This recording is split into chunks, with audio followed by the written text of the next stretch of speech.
सभी को नमस्कार। कैरियर फर्स्ट चैनल पर आप सबका स्वागत है।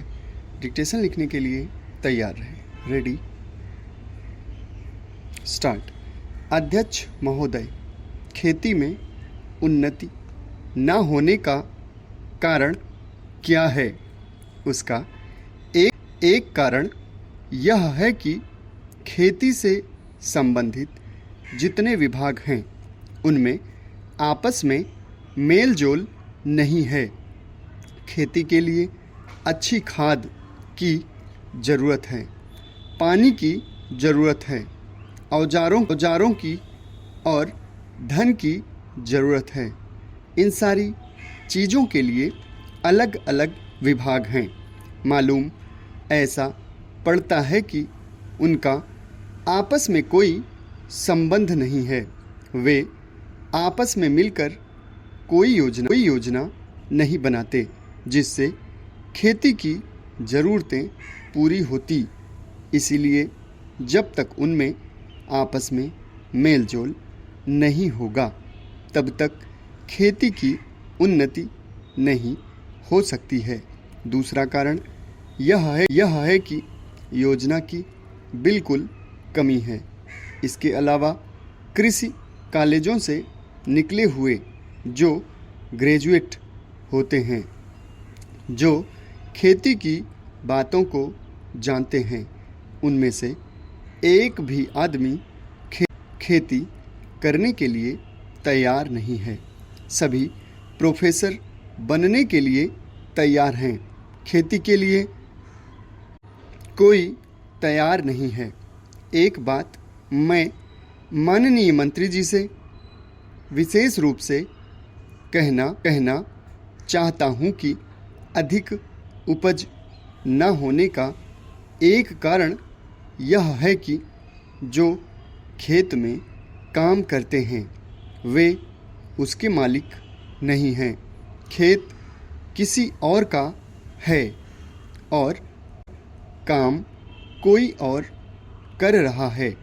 इसलिए मेरा कहना यह है कि किसानों में जब तक यह भावना पैदा नहीं होगी कि यह मेरी भूमि है, तब तक अधिक उपज नहीं हो सकती। भूमि सुधार नहीं करेंगे तब तक कोई बात बनने वाली नहीं है।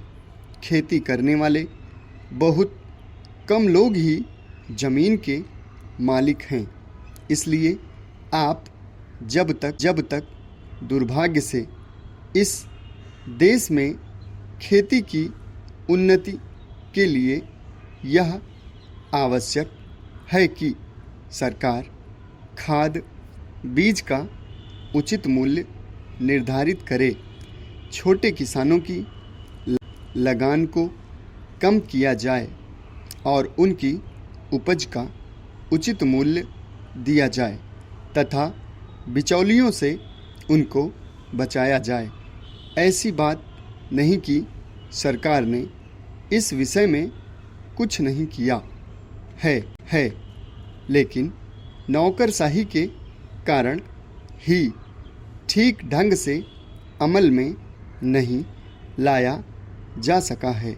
इस प्रकार के आरोप नौकरशाही पर अक्सर लगाए जाते रहे हैं।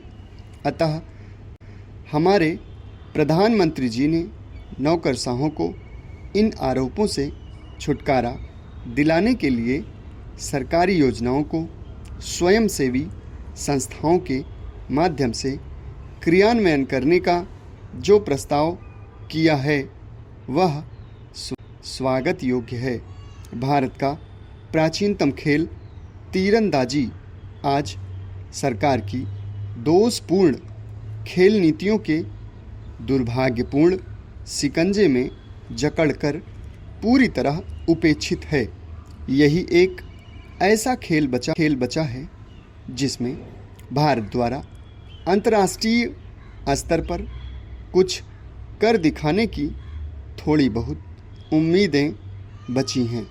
सरकार खेल और संघों की इस उपेक्षापूर्ण नीति के चलते अंतर्राष्ट्रीय स्तर पर तो भारत की किसी भी खेल में कोई अच्छी साख नहीं रह गई है।